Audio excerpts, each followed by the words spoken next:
আসসালামু আলাইকুম।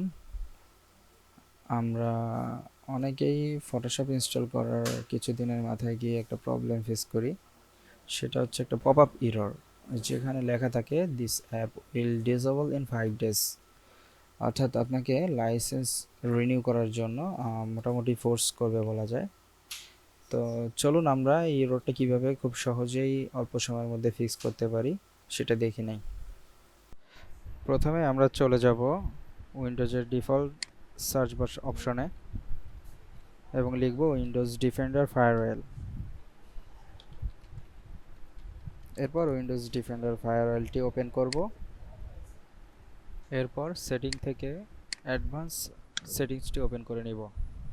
Advance setting open করার পর আমরা আউটবাউন্ড রুলস নামে একটি অপশন দেখতে পাবো। এখানে ক্লিক করে একটি নিউ রুল অ্যাড করব। এর আগে আমরা একটু ফটোশপটি ক্লোজ করে নিব। ফটোশপটি ক্লোজ করার জন্য টাস্ক ম্যানেজার ওপেন করব এবং সেখান থেকে ফটোশপের রাইট ক্লিক করে ইন টাস্ক করে দিব।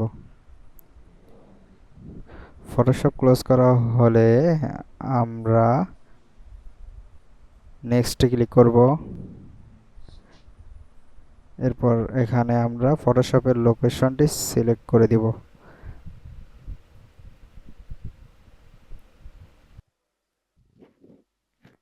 এবার বাকি স্টেপগুলোতে নেক্সট দিয়ে যাব।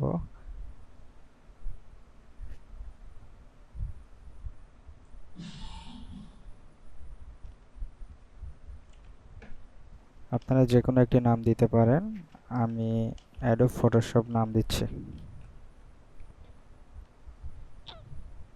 এবার ফিনিশে ক্লিক করব।